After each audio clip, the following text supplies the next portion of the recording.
Christopher, and I'm an alcoholic. Can you guys hear me okay?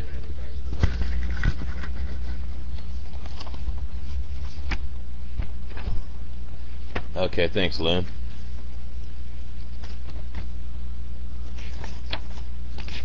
Just give me a moment here, please.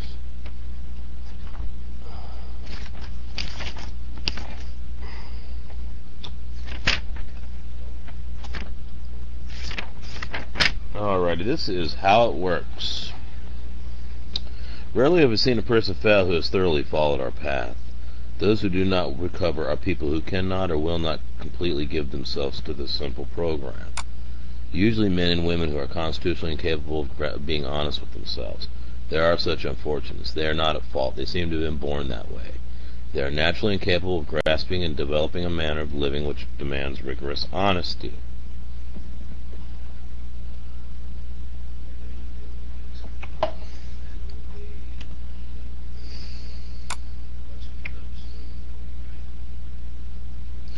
Our story, I lost my place. Our stories disclose, Our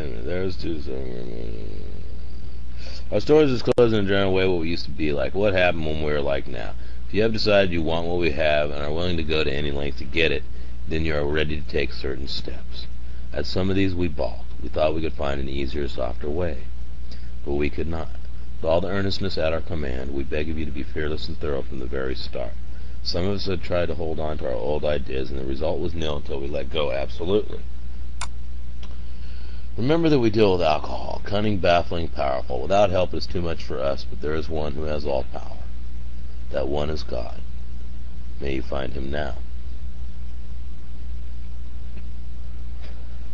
Half measures availed us nothing. We stood at the turning point. We asked his protection and care with complete abandon. Here are the steps we took which are suggested as a program of recovery. 1. We admitted we were powerless over alcohol and that our lives had become unmanageable. 2. Came to believe that a power greater than ourselves could restore us to sanity. 3. Made a decision to turn our will and our lives over to the care of God as we understood him. 4. Made a searching and fearless moral inventory of ourselves. 5. Admitted to God, to ourselves, and to another human being the exact nature of our wrongs. 6. We're entirely ready to have God remove all these defects of character. 7. Humbly asked him to remove our shortcomings.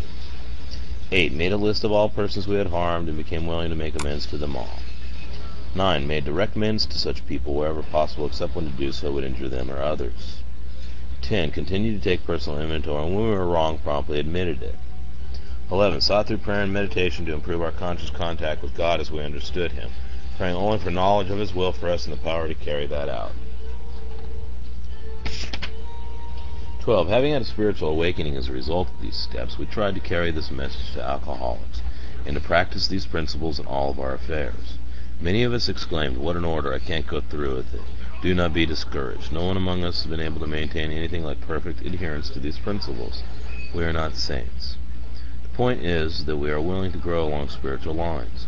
The principles we have set down are guides to progress. We claim spiritual progress rather than spiritual perfection. Our description of the alcoholic, the chapter of the agnostic, and our personal adventures before and after make clear three pertinent ideas. A. That we are alcoholic and could not manage our own lives. B. That probably no human power could have relieved our alcoholism. And C. That God could and would if he were sought.